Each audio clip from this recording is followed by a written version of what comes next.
अस्सलामुअलैकुम। उम्मीद है आप सभी हज़रात खैरियत से होंगे।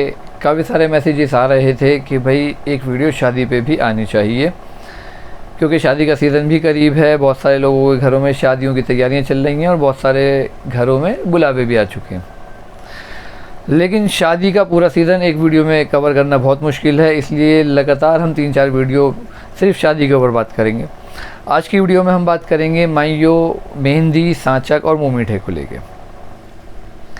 ये जितनी भी चीज़ें हैं, एक तो ये गैर इस्लामी हैं और इसके अंदर खुराफातें जितनी भी होती हैं वो सारी शैतानी होती हैं, क्योंकि इन सारी रस्मों का ताल्लुक़ कहीं भी इस्लाम से नहीं है और ना ही निकाह से है।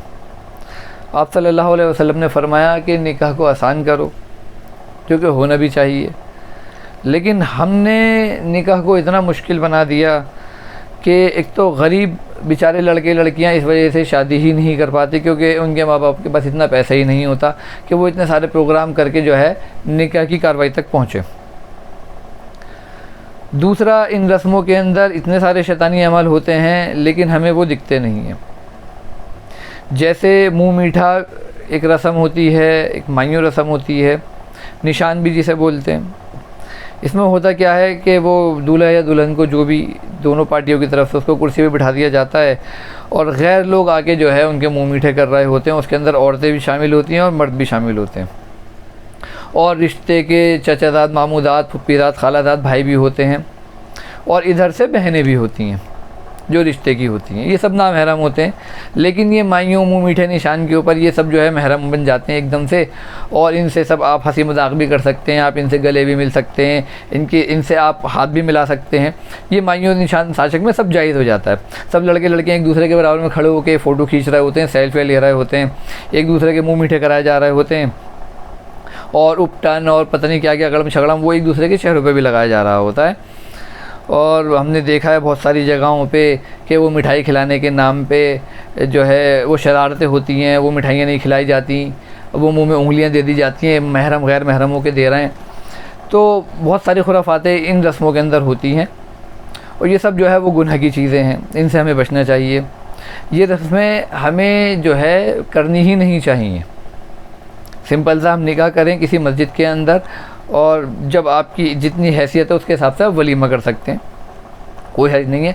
लेकिन जब तक ये रस्में हमारे माशरे में ना करी जाएं, जब तक ऐसा लगता है कि शादी हुई नहीं। और होता ये है कि जब हम इन रस्मों में जाते हैं तो अपने बच्चों को भी लेके जाते हैं कि भाई फ़लाँ भाई की बच्चे की आखिरी शादी है, भाई जाना ज़रूरी है, भाई क्या करें, मजबूरी है। और फिर जाते हैं तो अपने बच्चों को भी लेके जाते हैं किसी न किसी बहाने से।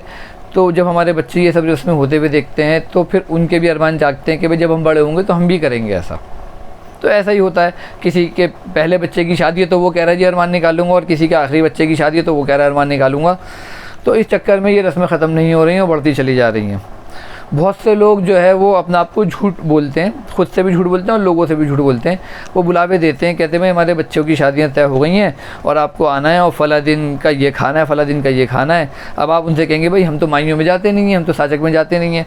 तो वो कहते हैं नहीं नहीं, ये कोई माइयों सांचक थोड़ी होती है हमारे घर में, हमारा तो दीनदारी घराना है, हमारी माइयों सांचक नहीं होती, हम बस ऐसे ही लोगों को जोड़ना है। तो ये ऐसे ही जुड़ना जो है ना, ये गलत है। ऐसे ही ना जुड़ें। किसी और मौके पे शादी के बाद आप उनसे कहें कि हम आपके घर में आएंगे, बाकायदा 2-4 दिन रुक के जाएंगे। लेकिन ये शादी के मौके पे जो आप ऐसे ही हमें जोड़ के बुला रहे हैं खाना खिलाने के लिए, इसका क्या मकसद है? तो इससे बचें और इन सब चीज़ों से तौबा करें। ख़ुद भी इन लोगों से मना करें कि भाई हम आपके घर में नहीं आ सकते, और अपने घर में अगर आप शादी कर रहे हैं और आपने अगर प्रोग्राम भी तय कर चुके हैं तो उन प्रोग्रामों को कैंसिल करें, क्योंकि जो अल्लाह को नाराज़ करके लोगों को खुश करेगा, एक दिन ऐसा आएगा कि अल्लाह तो नाराज़ होगा ही होगा। जिन लोगों को उसने अल्लाह को नाराज़ करके खुश करा था वो सारे के सारे उससे नाराज़ हो जाएंगे। तो बेहतर ये है लोगों की नाराज़गी की फ़िक्र ना करें। बहुत से लोग ये कहेंगे कि भाई हम दूसरों के घरों में खा कर आ गए और आज हम नहीं करेंगे। तो आप बेहतर तरीके से हम समझा सकते हैं कि भाई हम तो सुन्नत तरीके से निकाह कर रहे हैं अपने बच्चों का। तो आप अल्लाह को नाराज़ ना करें, अल्लाह को राज़ी करें, उसी में आपके बच्चों की भी खुशी होगी, वो निकाह भी बरकत वाले होंगे, उसमें अल्लाह पाक खैर डालेगा। नहीं तो आप लोगों के लिए कितना ही कर लें, कितना ही पैसा खर्च कर लें, लोग आपसे नाराज़ होके ही जाएंगे, आपके घरों के प्रोग्रामों में कमियां निकाल के ही जाएंगे। आज हमारी वीडियो सिर्फ इतनी रहेगी। अगली वीडियो में इंशाअल्लाह निकाह के अगले स्टेप के ऊपर बात होगी। आपको हमारी वीडियो कैसी लग रही है हमें ज़रूर कमेंट्स में बताइए। हमारी वीडियो आपको मिलती रहे इसके लिए हमारी वीडियो को सब्सक्राइब भी करिएगा। अल्लाह हाफ़िज़।